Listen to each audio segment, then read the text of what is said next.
right. Hey, hey, hey, welcome back. You are listening to Five Picks and a Chick featuring El Gato, the podcast that gives you five NFL picks for people who love football and friendly wagering. We have some good picks for you this week, El Gato. Hey, it's just you and me, though. El Gato, are you okay with that?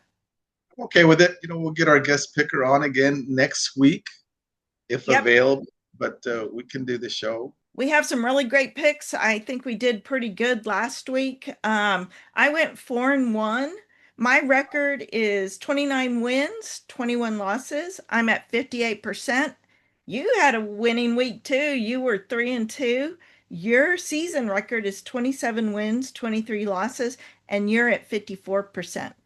And so I just want to really say, El Gato, those are some good percentages considering first three seasons, we had winning records. This season, I know we kind of started off a little slow, but we're in that make money percentage. You know what I'm We're saying? Yeah, you certainly are at 58%. Above 50%, of course, is making a winning percentage as well. But you know what? 4-1 and 3-2, considering the games that we picked last week. Jersey Jeff pointed out that we had lost our first game right at the beginning, right, with the Broncos, and then you stormed back and reeled off four in a row, and I came back and reeled off 3-1, and so tough picks, tough wins, but that's the fun of it, right? It's and these games this week, what we have on the board, we're going to see how those turn out. There's a lot of good matchups this week. There's Rams, Seattle. We got the Bills and Tampa Bay, right? We Yeah. got Eagles, Lions. It's going to be a street fight. They better check some pockets before the game starts. Make sure no one has any knuckles in there. Right? Brass knuckles. Hey, Because I it's going hear it gets crazy when the Eagles are at home. yeah. So, we have some good picks tonight, but yeah, we had a productive week last week. I'll tell you that. Yeah. Can you believe we're talking about week 11? It's November already, I know, mid-November.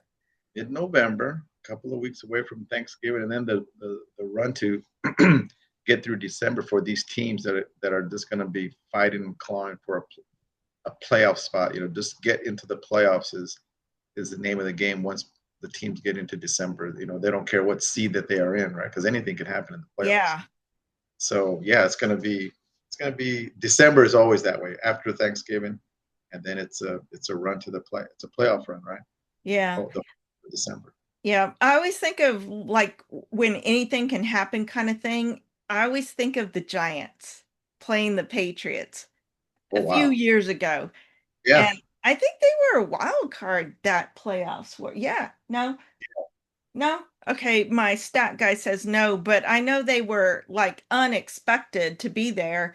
And big here they underdog. ended, yeah, big underdogs. And here they won the Super Bowl that year. So anything can happen when we get into the playoffs. That's right. Just get in there. Yep, just get in there. Hey, so my first pick is going to be Jets at Patriots. Patriots are minus 13. I'm going with the Patriots in this game. Jets are playing better, having won two in a row, but they only had 42 yards passing last week.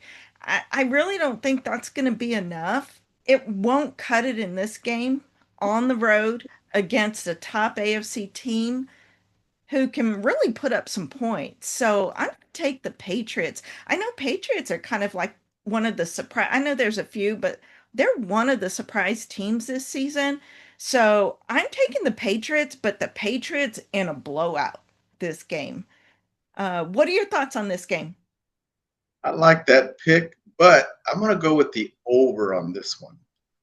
13 is Oh, quite a okay. bit, but with the over, and I do expect a big win by the Patriots. At least it should be. To your point, the Jets are just struggling offensively. They can't throw. So what do teams do? They stack the box and stop the run, and you stop the run and try to let Fields throw, and nothing happens there. I mean, 42 yards at one point they had offensively last week. That's really offensive, right? When you think about it, an NFL team not producing, well, with lack of production on the offensive side. I'm going to think, Patriots score at least 35, 38. Maybe the Jets can squeeze out 10 points, 13 points. That put it at the over at 48. So I'm going to go with the Patriots, who have won, who have reeled off seven straight, right? Seven straight wins.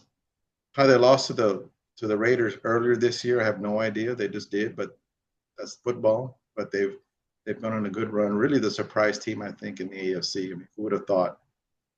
Grable, however you pronounce the coach's last name, he's really got him going, almost similar to when Dan Campbell really got the Lions going a couple of years ago, when they, that cultural shift, when Yeah, that happened, then the yeah, Lions became a team. And I think that's Patriots have been down so much these last couple of years. Now they found a quarterback where it all starts in the NFL, right? You need a quarterback. And then they've put pieces together defensively, offensively, and here we are. So, long story short, Patriots over 48. yeah. Okay. All right. Yeah, Drake May's playing great. So they've got a good quarterback there. I think he would be considered a franchise quarterback for the Oh, yeah, Patriots. sure. Yeah. Yeah. Hey, so my second pick is going to be Panthers at Falcons. Falcons are -3.5.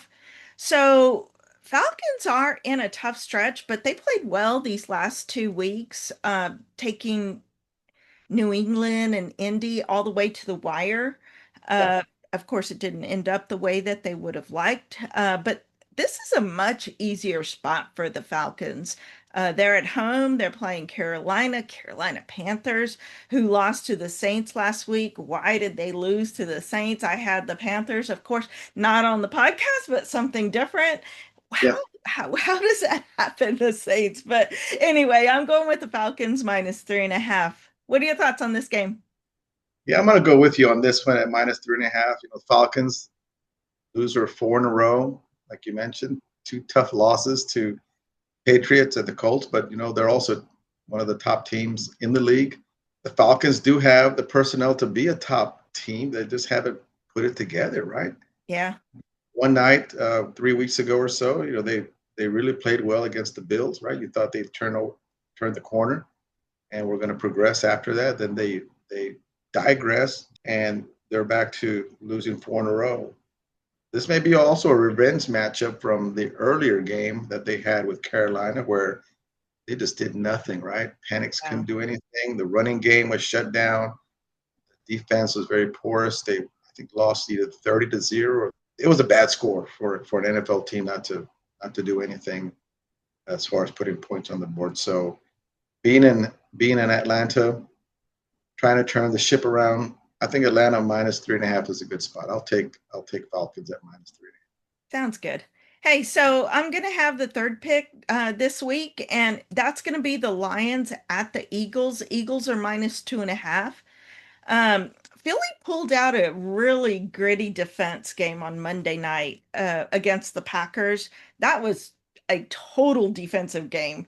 It was if you like to see a lot of scoring, that was not the game to watch. But it does show that they can win even when their offense is struggling because their defense is pretty good.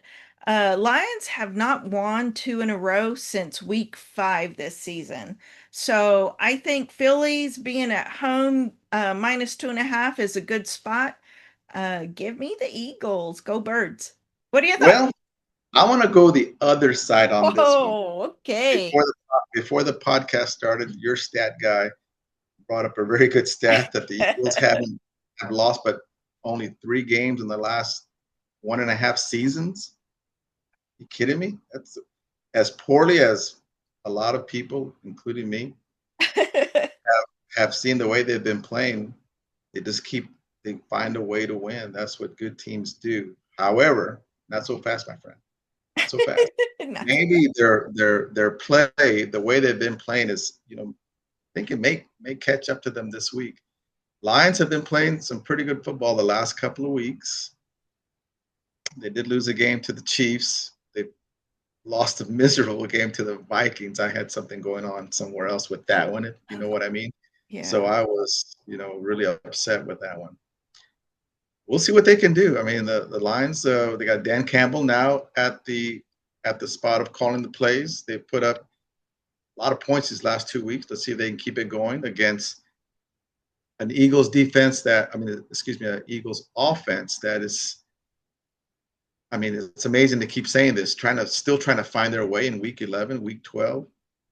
We spoke earlier that the Eagles offensive line, I think that's where the difference is between this year and last year or previous years, where they were able to, they were like pieces on a chessboard. They could move teams a certain way and go the other way and get explosive plays, or just play some grunt football and maul the opposing defense, in a grinded game. The other night against the Packers, it was a grind out game. Typical, I guess it's what people would say is a really a good NFL game, right? It's a defensive battle with some offense, but mostly defense. I think we're going to see maybe a lot of offense this coming Sunday against the Eagles Lions, and that I think favors the Lions' tempo of play. So I want to go with the Lions at plus 2.5. I'll take those points. All right. Hey, you have a fourth and fifth pick for us? I have a couple of picks, and I'm really interested in this game. It's Rams and Seahawks. What a game I'm expecting on that one. I wanted to go with the over on this one because both defenses, I think, are a little, I don't know, they're a little weird in giving up big plays, giving up big scores. They gave up quite a bit of points these last couple of weeks. And the offenses on both teams can score. I mean, we saw what Seattle did several weeks ago against Tampa. We know what the Rams did against the 49ers. They just completely destroyed them. Yeah. And Stafford with the Rams is really playing some good football. I heard a comment earlier this week, some commentators on one of the networks, on the NFL network to be specific, ex-quarterbacks even saying, even as long as Stafford has been in the league, as old as he is, they're wondering if this may be the best football he's played in the last 10 years, right? Looks good. I mean, he looks good. He's hitting all his receivers. He's got weapons. Offensive line is protecting him. The run game is solid. Seattle, about the same. Darnell is making his throws, third down conversions. It's just both defenses are giving up points. But with the Rams being at home at -3, I'll take the Rams, squeaking out a 4-point, 7-point game. I'll take the Rams. Yeah, I'm gonna go with you in this game. Rams -3. It's interesting you mentioned Darnold and his offensive line. Any quarterback really looks good when they have a good offensive line. Both teams have won four in a row, so this is going to be interesting. But I just think Rams are the better team here. Darnold lost both games against the Rams last year, so I'm kind of taking that into consideration. I just think, like you said, I trust Stafford more with this division game on the line than I do Darnold. So I'm going to go Stafford and the Rams in this one. I'm going with you. Rams -3. Right. Hey, what's your fifth pick? Well, I got another pick. It's Bills and Tampa. I mean, check out. I mean, that game is going to be a must watch with those two quarterbacks. We got Baker, right? We got Josh Allen on the other side. I'm going to go with the over 48 on this one. I know the Bills. I don't know what happened with that Miami game last week. Yeah. The Bills. I mean, I didn't watch the whole game, but I watched the highlights, and I don't know. It just seemed like it's hard to explain how a team with that much talent, especially at the quarterback spot, can go into a game and not produce points. And Miami's not really a very good team. We've seen the way they've played, Yeah. throughout the year, the teams they've lost to. I mean, they're just not a very good football team. But that's the NFL. If you're not ready to play, the other team will take you to the woodshed, and right. So, Okay. so yeah, they'll take Okay. advantage. They'll take advantage of the situation that, I mean, players I think can see that the other team is not there either. But you know what? I think the Bills and Tampa, I think they're going to have an up and down game.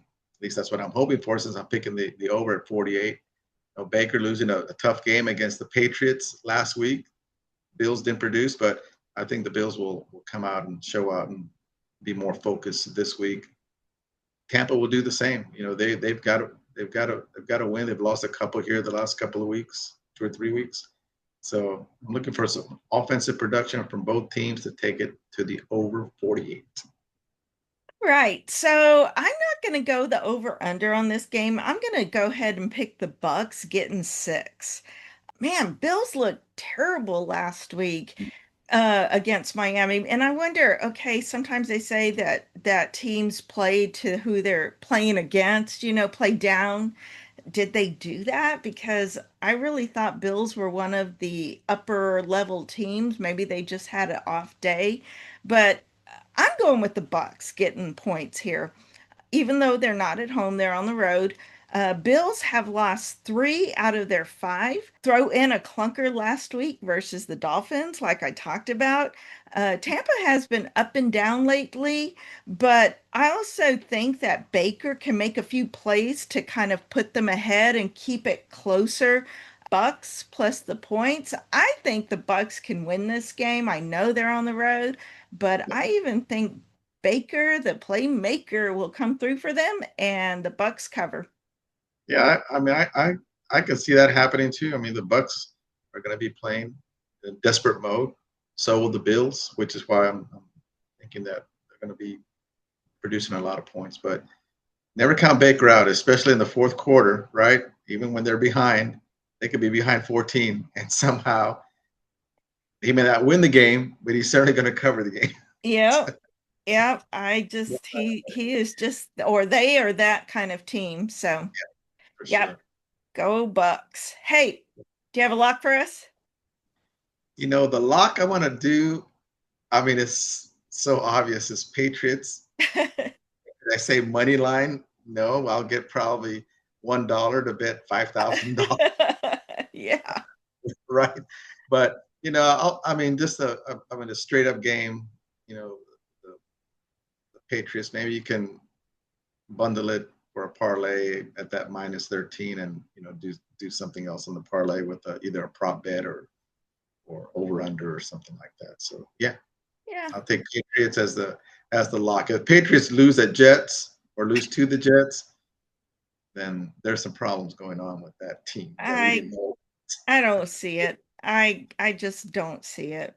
So, hey, remember, like I said last week, we make predictions, not promises. If we are right, we will gladly take the credit. If we are wrong, blame the refs. But this week we did okay. So I think we're going to do okay this week. If you've made it to this point in our podcast, we just want to thank you. Make sure to hit the subscribe and like button on our YouTube channel. You can find us on Spotify or wherever you get your favorite podcast.